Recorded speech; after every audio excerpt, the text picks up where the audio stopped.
আসসালামু আলাইকুম ওয়া রাহমাতুল্লাহি ওয়া বারাকাতুহু। ওয়ালাইকুম আসসালাম ওয়া রাহমাতুল্লাহ। আলহামদুলিল্লাহি রাব্বিল আলামিন ওয়াল আকিবাতু লিল মুত্তাকিন ওয়াসসালাতু ওয়াসসালামু আলা সাইয়্যিদিল আম্বিয়া ওয়াল মুরসালিন ওয়া আলা আলিহি ওয়া সাহবিহি আজমাইন।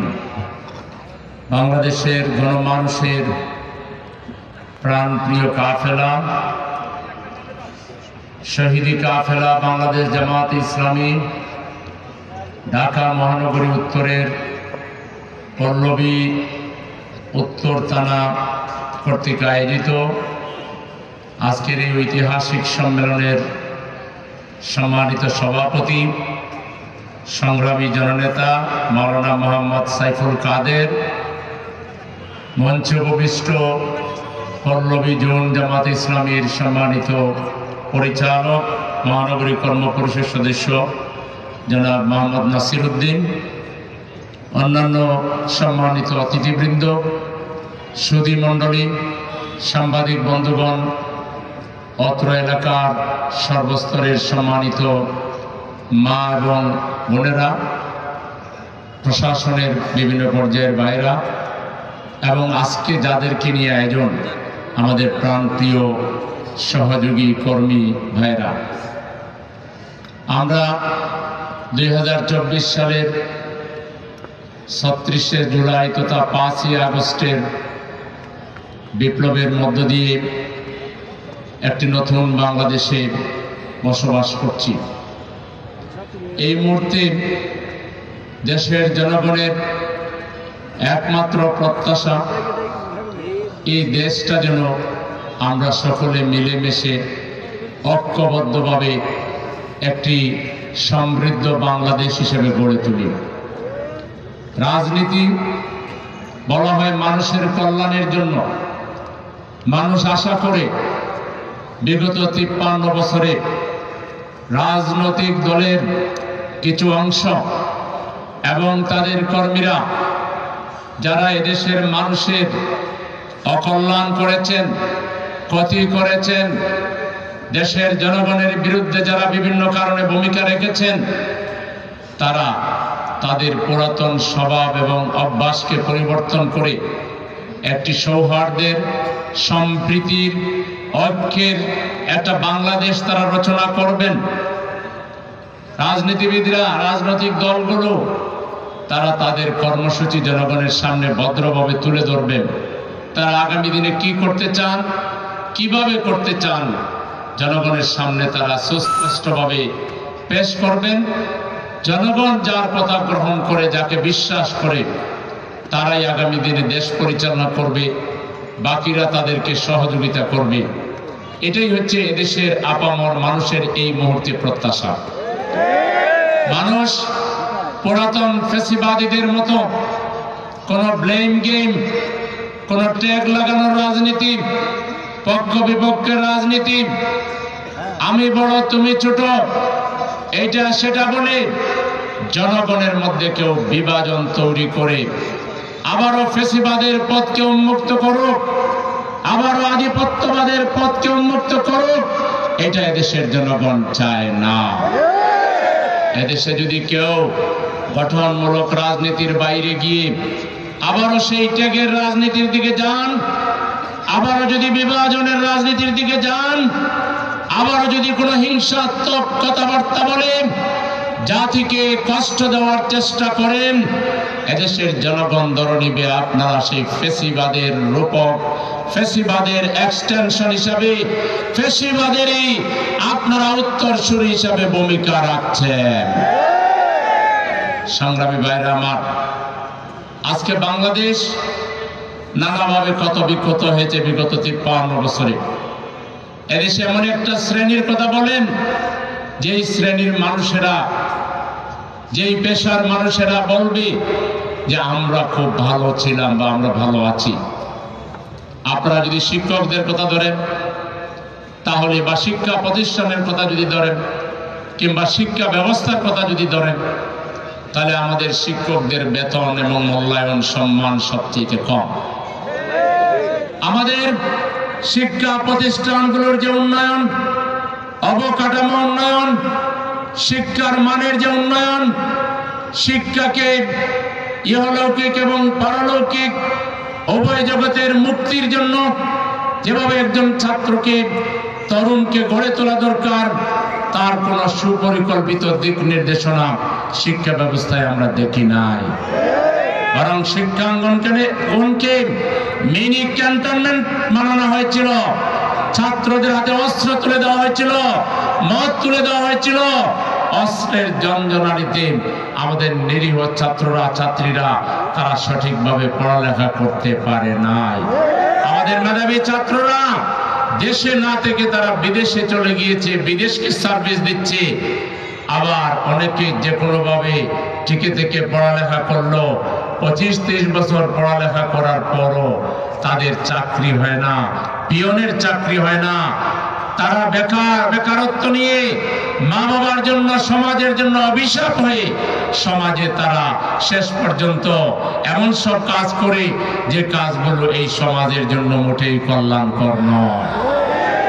আজকে দরকার এমন একটা শিক্ষা ব্যবস্থা যেখানে প্লে থেকে মাস্টার্স পর্যন্ত আমাদের মহান আল্লাহর প্রেরিত যে কিতাব পবিত্র কোরআনুল মাজিদ, সেই কোরআনকে তর্জমা সহ প্লে থেকে মাস্টার্স পর্যন্ত সিলেবাসের অন্তর্ভুক্ত করে ছাত্রদেরকে আগে ইসলামের জ্ঞান, আল্লাহর জ্ঞান, রাসূলের জ্ঞান, পরকালের জ্ঞান, দায়িত্বশীল হওয়ার জ্ঞান, তাকওয়ার জ্ঞান আগে দিতে হবে, যাতে করে তারা পড়ালেখা শেষ করে তারা সুদ না খায়, ঘুষ না খায়, মদ না খায়, অস্ত্র হাতে তুলে না আনে, মা বাবাকে অসম্মান না করে, বড়দেরকে সম্মান করে, ছোটকে স্নেহ করে দায়িত্ববোধ সম্পন্ন একটা জাতি গঠনের জন্য শিক্ষা হচ্ছে মানুষ গড়ার কারিগর, মানুষ বিনির্মাণের কারিগর। সেই শিক্ষা ব্যবস্থা সবচেয়ে বেশি অবহেলিত ছিল। আমরা যদি আল্লাহর রহমতে দায়িত্ব পাই, এই শিক্ষা ব্যবস্থাকে পৃথিবীর বর্তমান যে চলমান যে প্রতিযোগিতার সময়ে বাংলাদেশের শিক্ষা ব্যবস্থা পৃথিবীকে চ্যালেঞ্জ করবে, আমাদের ছেলেরা সারা ওয়ার্ল্ডকে নেতৃত্ব দিবে, সেরকম ক্যাপাবল করে, নেতৃত্বের উপযোগী করে দেশ এবং বিদেশ সব জায়গায় তারা উন্নত নেতৃত্ব দিতে পারবে, সেরকম শিক্ষা ব্যবস্থা আমরা তৈরি করব। আমরা শিক্ষাকে ম্যাক্সিমাম ক্ষেত্রে অবৈতনিক করে দিব। শিক্ষা ক্ষেত্রে আজকে ক্লাসে পড়ালেখা না করিয়ে বাইরে কোচিং বিজনেস, রমরমা কোচিং বাণিজ্য। একজন সাধারণ মানুষ যে 20-25 হাজার টাকা আয় করে, সে মাসে প্রতিটা সাবজেক্টের জন্য 3000, 4000, 5000 করে দিতে হবে। মাসে অতিরিক্ত 25-30 হাজার কোচিং এর জন্য ব্যয় করতে হবে, স্কুলে বেতন দিতে হবে। এইভাবে করে মা বাবা তার সন্তানকে পড়ালেখা করাবে না, সে তরিতরকারি কিনবে না, সে বাসা ভাড়া দিবে না, সে কিভাবে চলবে? আজকে কিছু লোক তারা অনেক সম্পদের মালিক, অনেক টাকার মালিক, আর দেশের সংখ্যাগরিষ্ঠ মানুষ তাদের হাতে কোনো আয় রোজগারের ব্যবস্থা নেই। তাদের জন্য যে পর্যাপ্ত সুযোগ সুবিধা করে দেওয়া দরকার, সেগুলোর কোনো খবর বিগত দিনে যারা দেশ শাসন করেছে তারা সেটা করতে পারে নাই। সংগ্রাম ভাইরা আমার, আজকে আমার একটা অর্থনৈতিক ব্যবস্থা দেশে দরকার। একদিকে কলকারখানা গড়ে উঠবে, মানুষের আয় রোজগারের জন্য পর্যাপ্ত সুযোগ সুবিধা করে দেওয়া হবে। ছাত্র, বিশেষ করে যুবকদেরকে, ছাত্রদেরকে আমরা ইন্টারমিডিয়েট পাস করার পরে, লেভেল 11 পাস করার পরেই তারা একদিকে উচ্চ শিক্ষা গ্রহণ করবে, অন্যদিকে তারা চাকরি করবে, পার্ট টাইম চাকরি করবে, যাতে মা বাবাকে লং টাইম তাকে বহন করতে না হয়, তার বোঝা বহন করতে না হয়। যুবকদেরকে আমরা সে শিক্ষিত হোক অশিক্ষিত হোক এন্টারপ্রেনার হিসেবে তৈরি করব। আমরা এমন একটা সিস্টেম করব যেটাকে বলে কল্যাণ ব্যবস্থা, কল্যাণ রাষ্ট্র, যেখানে বিনা সুদে পর্যাপ্ত ঋণ দেওয়া হবে, কর্জে হাসানা দেওয়া হবে, এবং জাকাত থেকে যুবকদেরকে আত্মকর্মসংস্থানের জন্য আমাদের সরকার ধনীদের কাছ থেকে জাকাত আদায় করে গরিবদের লিস্ট করে একটা গরিবকে এমনভাবে তাকে এমন পরিমাণ দেওয়া হবে, ধরেন 5 লাখ টাকা দিয়ে দেওয়া হলো, তুমি একটা মুদির দোকান করো, কিংবা 5 লাখ টাকা দিয়ে তাকে মিডল ইস্টের কোনো দেশে পাঠাই দিল, একটা লোক একবারই যাকাত নিবে, সে দুইবার যাকাত নিতে হবে না। আমাদের কাছে যে পরিকল্পনা আছে, এই পরিকল্পনায় বাংলাদেশ থেকে দারিদ্র্য বিমোচন করতে 5 বছরের বেশি সময় লাগার কোনো কথা নয়। এটা প্রমাণ করার জন্য জাতিকে আমরা আহ্বান জানাচ্ছি। আপনারা সবাইকে দেখেছেন, 5টা বছরের জন্য আমাদের এই কথা দেখবার জন্য আমাদের হাতে চাবি তুলে দেন। আমরা 5 বছরের দারিদ্র্যকে হিমাগরে পাঠিয়ে দেব ইনশাআল্লাহ।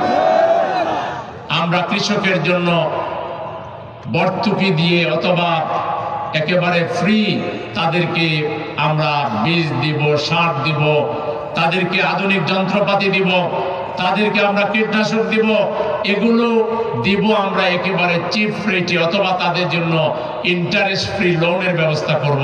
কৃষি প্রধান দেশ, এখানে আমাদের কৃষকরা তারা খুবই স্বাচ্ছন্দ্যে তারা তাদের কাজগুলো করবে, উৎপাদন করবে। আবার উৎপাদন শেষে উৎপাদনের মূল্য সবচেয়ে বেশি পাইতে হবে কৃষকদেরকে। কৃষকের ন্যায্য মূল্য দিয়ে মাঝখানে ফড়িয়া আর ট্রাকে যে চাঁদাবাজ গোষ্ঠী, কোন দলের হোক আর প্রশাসনের লোক হোক, এদের হাত থেকে এই পণ্যকে নিরাপদে সংশ্লিষ্ট জায়গায় পৌঁছে তারপর সবচেয়ে বেশি সস্তায় পাইতে হবে ক্রেতাকে। এগুলো একটা ব্যবস্থা লাগবে, সিস্টেম লাগবে, এগুলো কোনো ব্যাপারই না। এটা একটা সিস্টেম করে দিলে কৃষক ন্যায্য মূল্য পাবে, আবার ক্রেতা ন্যায্য মূল্যে কিনবে, আবার মাঝখানে যে মধ্যস্বত্বভোগী যারা, এরা কোনো সুবিধা পাবে না। মধ্যস্বত্বভোগীদেরকে আমরা পয়সা দিয়ে এন্টারপ্রেনার বানাই দিব। বাবা, তুমি চাঁদাবাজি ফকিরি করার চাইতে তুমি নিজে কাজ করে খাও। সব মধ্যস্বত্বভোগী আর ফড়িয়াদেরকে ডেকে আমরা ভালো করে চাইনিজ খাওয়াই দেব। তারপরে তাদেরকে আমরা মোটিভেশন দিব যে ভাইরা, যেভাবে তোমরা খেতে চাও ওইটা কোনো ভালো পথ না, তোমরা আসো, তোমরা কি চাও বলো, বিদেশ যেতে চাও পাঠিয়ে দেব, তোমরা যদি চাকরি করতে চাও ব্যবস্থা করে দিব, তোমরা যদি ব্যবসা করতে চাও আমরা পুঁজি দিব। একজন যখন পুঁজি পাবে, তার সহযোগিতা পাবে, ইন্টারেস্ট ফ্রি লোন পাবে, কিংবা নন রিফান্ডেবল ফান্ড পাবে, যেমন জাকাত নন রিফান্ডেবল, এটা আমরা দিয়ে দিব একবারে। তাহলে সে আর ফড়িয়া হইতে চাইবে না। চাইবে? ফড়িয়া বানাইছে কে? এই প্রশাসনের এক ধরনের অসাধু লোকেরা আর রাজনৈতিক দলের নেতারা। এগুলো করে তারা এখান থেকে বাগ বাটোয়ারা নেয় আর কর্মী পুষে। রাজনৈতিক নেতারা কর্মী পুষে এইসব ফড়িয়া বানায়া, চান্দাবাজ বানায়া, তাদের হাতে অস্ত্র তুলে দিয়া, মাদক তুলে দিয়া, কিশোর গ্যাং বানায়া। আমরা কিশোর গ্যাং যারা হয়েছে এদের ডেকে এদের জন্য চমৎকার ব্যবস্থা করব, মা বাবার খুলে এদেরকে ফেরে দেব। এগুলো শুধু একটা পরিকল্পনা দরকার, একটা সিস্টেম দরকার। এই সিস্টেম, যারা সিস্টেম লঙ্ঘনকারী, যারা নিজেরাই চাঁদাবাজ, যারা লুণ্ঠনকারী, যারা বিদেশ থেকে কোনো ব্যবসায়িক গ্রুপ আসলে আগে বলে যে আমাদেরকে কত পার্সেন্ট দিবেন, এটা কম, মানে কাজ দেওয়ার আগেই পার্সেন্টেজ, কাজ দেওয়ার পরে আবার পার্সেন্টেজ, আবার পার্সেন্টেজ, বাজেট যা হয় তার 5 বার চেঞ্জ করা লাগে, 5 বার বাজেট করা লাগে। লুটপাটের একটা কাহিনী।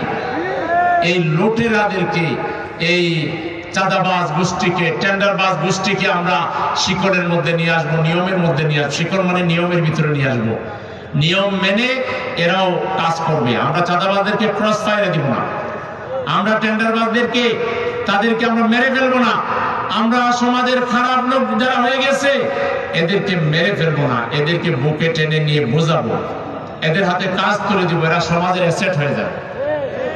আমরা শ্রমিকের জন্য ব্যবস্থা করব। শ্রমিকরা দুর্ঘটনার শিকার হলে মা গো বাবা গো বলে চিৎকার করে তার চিকিৎসার কোনো ব্যবস্থা নাই। ওই কারখানার মালিক যারা, শ্রমিকদের জন্য এমন ব্যবস্থা করতে হবে, তারা যদি অসুখ হয়, তাদের যদি দুর্ঘটনা ঘটে, তাহলে শ্রমিকদেরকে পর্যাপ্ত আপনাদেরকে অ্যারেঞ্জমেন্ট করতে হবে, তারা যেন সুস্থ হইতে পারে। তাদেরকে ভাতা দিতে হবে, তাদের বেতন দিতে হবে। কর্মক্ষেত্রে অতিরিক্ত খাটালে তাদেরকে অতিরিক্ত ভাতা দিতে হবে, তাদেরকে এমন পরিমাণ বেতন দিতে হবে তারা যেন কোনো কষ্টের মধ্যে না থাকে, সন্তানকে লেখাপড়া করাইতে পারে, তারা যেন তারা সম্মানের সহিত যেন চলাফেরা করতে পারে, শ্রমিকদের জন্য আমরা ব্যবস্থা করব, যুবকদের জন্য আমরা করব, ছাত্রদের জন্য আমরা করব, সিনিয়র সিটিজেনদের জন্য আমরা করব। সিনিয়র সিটিজেনরা বেকার শুয়ে শুয়ে সময় কাটাবেন না, আপনাদের জন্য বিভিন্ন আপনাদের উপযোগী, সম্মানজনক উপযোগী আপনার মেধাকেও কাজে লাগানো হবে। আপনার হাতেও বয়স হয়ে গেছে, ছেলের কাছ থেকে টাকা নিয়ে খাবেন কেন? আপনার পকেটে টাকা থাকবে, আপনি আপনার স্ত্রীর জন্য কিছু নিয়ে আসবেন, নাতি নাতির জন্য কিছু নিয়ে আসবেন, আপনি সমাজে চলাফেরা করবেন সম্মানের সহিত। একটা পরিকল্পিত বাংলাদেশ আমরা গড়ে তুলব, একটা সমৃদ্ধ বাংলাদেশ আমরা গড়ে তুলব, যেখানে একটা শিশু থেকে সিনিয়র সিটিজেন পর্যন্ত সবার জন্য সুন্দর অ্যারেঞ্জমেন্ট থাকবে, শিক্ষার ব্যবস্থা থাকবে, মানুষের কর্মসংস্থানের ব্যবস্থা থাকবে, মানুষকে সম্মান দেওয়া হবে। এখানে কেউ কাউকে নিজেকে আলাদা কিছু মনে করবে, আমি বিরাট কিছু, আমি রাজা আর বাকিরা সব প্রজা, এরকম ভাববার কোনো কারণ নাই। 18 কোটি মানুষ হবে বাংলাদেশের মালিক। তারা যদি এখান থেকে খাগড়াছড়িতে যেয়ে বাড়ি বানাইতে চায়, সেটা কোনো চাঁদা দেওয়া ছাড়া নির্দ্বিধায় বানাইতে পারবে। খাগড়াছড়িতে একজন যদি আইসা খাগড়াছড়ি থেকে যদি এখানে পল্লবীতে বানাতে চায়, এখানে বানাইতে পারবে নির্দ্বিধায়, কোনো চাঁদা দেওয়া ছাড়া। এক আল্লাহ ছাড়া কোনো মানুষের ভয় থাকবে না। সন্ত্রাসী, চাঁদাবাজ, টেন্ডারবাজ এগুলোকে আমরা চমৎকার সিস্টেমের মধ্যে আইনা দেশের নাগরিক হিসাবে তাদেরকে আমরা সম্মান দিব, তাদেরকে আমরা গড়ে তুলব, জাতীয় সম্পদে পরিণত করব আমরা ইনশাআল্লাহ। তাহলে এরকম একটা বাংলাদেশ আমাদের প্রত্যাশা। এখন বাংলাদেশে যারা রাজনীতি করছেন, খামোকা পুরাতন কার্ড ব্যবহার কইরা ভোট পাইবেন। হাসিনা যা পারে নাই, হাসিনা এই কার্ড ব্যবহার করার পরে তাকে জাতি বৃদ্ধাঙ্গুলি দেখিয়েছে, জুতার মালা দিয়েছে। আমাদের ছাত্ররা, তারা ইউনিভার্সিটির ছাত্রছাত্রীরা আপনাকে ব্যঙ্গ করে তারা বলেছে তুমি কে আমি কে, রাজাকার রাজাকার। কে বলেছে? কে বলেছে? স্বৈরাচার। এটা একটা পরিত্যক্ত ধ্যান ধারণা, সেকেলে কার্ড, পরিত্যক্ত কার্ড, এটা একটা ডার্টি কার্ড।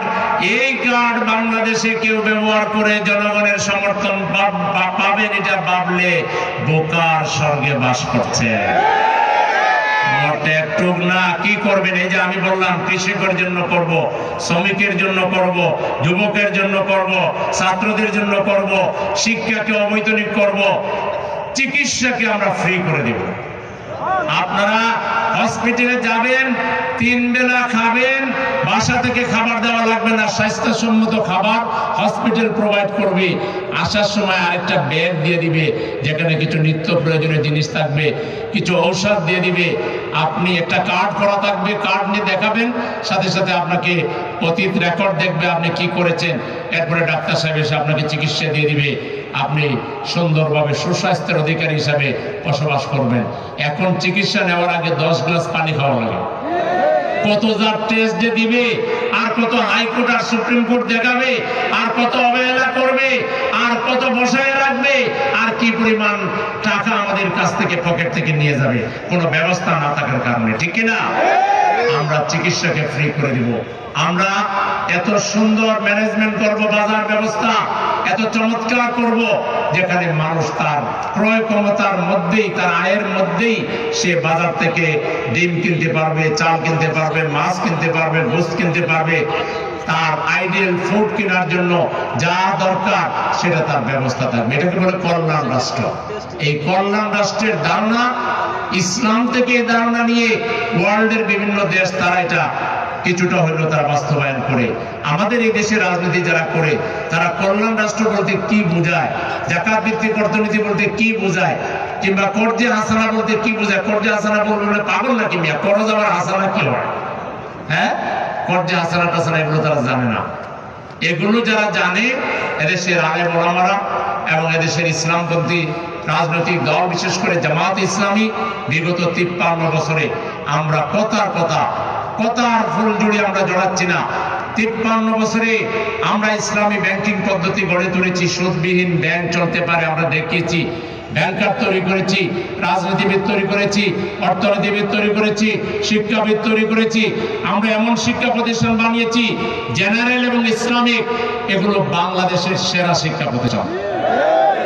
আমাদের মানারাত যান, আমাদের আইইউসি যান, এগুলো ওয়ার্ল্ডের মধ্যে সেরা ইউনিভার্সিটি। অন্যরা তো ইউনিভার্সিটি করা তো দূরের কথা, একটাই পথ শিখছে, দখল করা। আইআইসি দখল করছিল, মানানা তো দখল করছিল, ওই দখলবাজরা এখন কোথায়? যেদিন হাসিনা নামছে আর এরপর থেকে তাদের আর কোনো খবর নেই, বেদখল হয়ে গেছে। অন্যের জিনিস দখল করতে খুব মজা পাও না? এই দখলদারিত্বের রাজনীতি বাংলাদেশে আর আসবে না। আসবে? আমরা চাই? আমরা দখলের রাজনীতি চাই না, আমরা মুক্ত একটা বাংলাদেশ চাই। আমরা 18 কোটি মানুষ মিলেমিশে থাকবো বাংলাদেশে। আমরা পরস্পরকে সম্মান করব, পরস্পরকে সহযোগিতা করব, একের বিপদে অন্য আগায় যাব, একের সুখে আমরা অন্য সুখী হব। আমরা একটা বৃহত্তর আনন্দ মেলা এই বাংলাদেশে আমরা করব, সবাই মিলে আমরা আনন্দ করব, আল্লাহর শুকরিয়া আদায় করব। এরকম একটা ভ্রাতৃত্বপূর্ণ, এরকম একটা সম্প্রীতিপূর্ণ বাংলাদেশ আমরা গড়ে তুলতে চাই ইনশাআল্লাহ। সেটা যদি করতে চান প্রিয় ভাইরা, তাহলে আপনাদেরকে দায়িত্ব পালন করতে হবে, জনগণের কাছে যেতে হবে। আমাদের দক্ষিণী বাংলাদেশের অভাবগ্রস্ত যে মানুষ আছে